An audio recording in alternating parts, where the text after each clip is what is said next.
Hello, Slicey Dicers. This is Brian with another knife video for you. Today, I'm coming to you from a hotel room in Salt Lake City, Utah. And what do you do when you're in Salt Lake City and you're a knife guy? You go to BladeHQ, as you saw from my silly little 3-second thing at the beginning.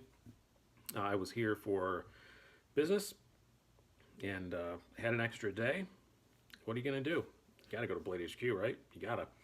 And man, they could not have been better host. Let them know I was coming. Talked to Zach. He's a guy with the glasses. You see in the videos. Just coolest dude. I had to take a train down there. I'm in a northern suburb of Salt Lake City. They're in the southern suburb. It's a pretty spread out place, so it's like an hour train ride. And my train got delayed twice, and he waited for me like almost 40 minutes. It was really nice of him. He picked me up in a, I'm a car guy, so it was a delightfully crappy car, like a cool crappy car, and I really liked that. It was super nice. Showed me around the place. I did not shoot much video at BladeHQ. I didn't shoot much video in the back because it's kind of just a warehouse. I shot some video with them that you'll see later. And then in the showroom, it was packed. There were so many. It's pretty small. It's really like a counter. You'll get that from the little video that I shot. It's like a counter, and then they like with a lot of display cases. It's not tiny. There's plenty of room, but it's display cases with a lot of their stuff. Not anywhere near most of their stuff. A lot of stuff. They rotate it out all the time, and then you can get on the computers, or you can just ask the people to go find what you want, and they go back and get it, and they bring it out, and they bring out a lot. Like everyone who was there had 3 or 4 knives. I made poor Melinda, who you'll see in this little clip, lovely woman. She's been in some of their videos too. I think because I definitely recognized her. She was awesome and suggested things that I didn't think of to try. Did not hesitate at all to go get me stuff. It was really, really great. But everybody there was. I saw the interactions with everybody else, and everybody else seemed just as cool as she was. So definitely go check the place out. It's pretty amazing because it's BladeHQ. They have everything. I probably tried out, I'm saying pushing 20 knives. The only thing I shot for the video, I shot the final 6. And I only shot that much because there was a guy who was there spending a lot of money and was directly to my left, and he was not too pleased. None too pleased that I was shooting videos. So I kept having to assure him, you're not on video, you don't have to do anything different. Just I'm standing here, I've already got this stuff laid out. And yeah, he wasn't too happy. But but other than that, everybody was awesome. I got recognized 3 or 4 times. That was cool. People knew who I was. So one guy recognized my voice, and then he started talking to me, and somebody else recognized me, and then one of the staff at BladeHQ called me Slicey, and then everybody else knew who I was. It was pretty awesome. And I didn't leave empty-handed for you guys either. I did buy a knife. We're going to show it at the end. I promised myself I only buy one. I'm going to show you my final 6, and then I'm going to show you the one that I got. But they gave me some swag for you guys for my 7,500 subscriber giveaway. So when we announce that, there's going to be this BladeHQ maintenance kit that they do. Now it's got a Tough Light and Loctite and a BladeHQ sticker and one of their cool little claws and one of their little knife rolls, which I should have bought while I was there. I meant to get one for myself too, and I just plumb forgot when I checked out. So my loss is your gain. They also gave me this hat, but you guys can't have that. I'm going to keep it. So without further ado, I'm going to do some more thank yous here at the end to some of the people I met. But without further ado, here's a little clip of after an hour and a half of annoying poor Melinda. I narrowed it down to these 6. I'm going to show you that video. And then we're going to talk just a little bit more about the stuff I brought with me. And then at the end, I will show you what I actually bought. I think you're going to be kind of surprised. I was. So everybody, I'm here. I have 6 knives I've narrowed it down to that the lovely Melinda has gotten for me. I've been sending her running and back and forth all day, and she's been that smiley for the last hour. Very proud of her. Come see her if you come here to BladeHQ. Awesome stuff. But what I don't know still what I'm going to get. Narrowed it down. This is the MKM Arvinus. Make sure I get everything right here since we're in one take. Oh, 393. I knew that. The GLCF. I don't remember what they call it. This is the glow-in-the-dark one. I'm pretty tempted by that. This Southern Grind Spider Monkey. I never got to handle one before. It's even nicer than I thought. BestTech malware. Again, I hadn't gotten to handle one of these yet. Our good buddy Zelric designs this. From Todd Knife and Tool. It's just as nice as everybody says. Nicest BestTech I've ever handled. It's very, very nice. The Kaiser Mini Sheepdog, the fancy pants one, I probably wouldn't get this color, but I loved the Vanguard Mini Sheepdog, and this is it, just better. Tempted by that. And I had to check this out. Probably won't get it because it's not legal in my state, but this is the Brian Tie and Friends twist tie. Oh, it's really nice out the front. So wish that I could carry these there.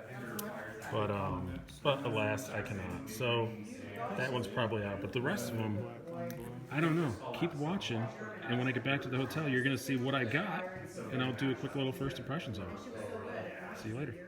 So there we go. There is it's final 6. I'm standing next to a guy who wasn't happy I was videotaping. But yeah, thanks again to Melinda for getting that. That was a final 6 of, like I said, about 20. There was a lot, and that's not even counting the stuff that other people brought out, because it was just kind of a little knife guy convention, and everybody was just chatting and hanging out and having a good time. And that wasn't just like special because I was there. I just have a feeling that's how it is every day. A lot of regular customers, because Melinda and the other staff members seem to know them by name. I had a Benchmade Anthem. I was really close. It's just a bit too much for me right now. But man, I love that way more than I thought I would. Really, really liked it. There was another Benchmade too. It's the small M390 gray one. I can't remember what it's called now off the top of my head, but that's going to be a someday one. That wasn't that bad. I think they're 174. And what else was there? Oh, so many automatics. I handled so many automatics. And a lot of Protex automatics and non-automatics. Some Hogues. I have a soft spot for Hogues, so another guy was looking at a bunch of Hogues, so I messed with all the ones that he had out. One guy was looking for something pretty pricey. He had pretty much the whole Chris Reeve line dragged out there, and I was looking at those. Really, just a really good time. Some Hinderers, a lot of really cool stuff. But I narrowed it down to those 6 based on my price range and just what I wanted. And the one I left with is not at all what I expected I was going to leave with. I came there, to do the videos, but I also, and by the way, I'm going to be in we recorded some stuff, so I think I was on their Instagram story and stuff, and I'm going to be doing some more with them in the future. I may even come back out. I don't know. But the one that I got was not at all on my radar. I came there to get, I wanted the Kaiser Yorkie. It sold out this morning, so I couldn't get one. It literally sold. I think she said they sold their last one at like 10:30. I got there at like noon, so they're gone, and I couldn't get that. So I'm a bit disappointed, but it's a regular production. I'll be able to get it eventually. So you saw the ones I had out there. We'll just kind of go by process of elimination. I'll give you the final 2, and then I'll show you which one it was. The first one I had to eliminate was the Brian Tie and Friends twist tie. It's fantastic and so reasonably priced for what it is. Man, that's a nice OTF, but I can't carry it. So why would I do that to myself? Have an amazing knife that is a felony in my pocket. So I couldn't make myself do it. I was in Utah, perfectly legal for me to purchase it, but no, and I was worried about flying back with all my stuff, so I couldn't do it. The BestTech malware, I'm gonna get one eventually, somehow, some way. I really did like it, but I'll probably see it on Pass Around or something. And I thought I could probably wait a little bit. Same kind of story with the Kaiser Mini Sheepdog. I love the Mini Sheepdog, but I have the Vanguard, and I don't know. It's nicer, but I wanted to leave with something kind of special. And again, the ZT0393 glow in the dark. Again, it's something. It's regular production. It's always gonna be around. The MKM Arvinus, also regular production, but man, in largest numbers. But man, I really liked it, and I was so close on that. I guess I forgot to do the final 2 thing, but I'm not shooting this again. You're just gonna, by possible elimination, you already know what I've already given myself a spoiler, but yeah, I just couldn't pull the trigger on the Venus. I think it's because I have the Viper Balone coming, which is fairly not similar in shape or anything, but in overall purpose. They're both Italian and blah blah, and so I thought I could probably hold off on the Venus a little bit. What I left with is one that I didn't. I had a list of knives I wanted to try out. This was not on it. I saw it in the case, and I just said to Melinda, "Oh, you have Southern Grind?" And she said, "Yeah." Oh my gosh, you have to try one. They're great. She took out the one in the case. It's carbon fiber with a blacked out Tanto blade. Nah, I wasn't into that, but I loved everything else about it. And she goes, "Oh, you should try the copper one. I'm going to go get you the copper one." She brought the copper one. The copper one had the same blade as the one I wound up with. But I didn't like the copper as much as I thought I would. I thought I'd love it, and it just was too slick. I really like the carbon more. So I said, "Do you have the carbon in this blade?" She said, "Yes, we do." She went back and got it, and that's what I left with. Southern Grind Spider Monkey. This one is just, yes, I'm going to do a video about it, and I'll do a full review. There's a lot of reviews out there, not for a long time. And I did compare. I was so unsure about it at first. I even went outside for a minute and used my filthy vape thing, and I watched Nick Shabazz's old video, skipped to the bad parts. And a lot of the bad parts he had, this one doesn't have. I think maybe, this is an older video. I think maybe they've improved them. This has no lock stick or anything like that. He had complained about, but I just love it. And this is Melinda's fault. This is not what I was going to leave with at all. And all she did is salesman goes, "Oh, these are great," and handed me one. And I wanted it immediately. It's just, I like S35VN for a good worker. It's on bushings, which I like. I like that it's not a flipper, the thumb stud. I get flipper fatigue sometimes. I have to review a whole lot of flippers, and sometimes you're just like, oh, another flipper. So I have a little change up. It is fancy, but $220. It's not insane price. This is going to be a classy beater for me, I think. This is definitely going to be a user.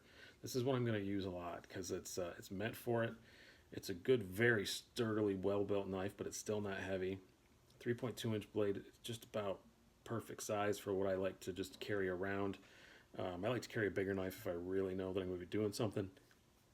But just for EDC, it's a great size. The carbon on it is beautiful. The finish is beautiful. I hear they're really cool guys. I've never met them. Made in the USA. Yeah, this is... I love this thing. And thank you, Melinda. Or should I be mad at her? Should I be thanking her or should I be mad at her? Because she got me to buy something that I didn't even know I wanted. But God, I love it. I've just been sitting here playing with it in the hotel, and it's a great freaking knife. So that's it.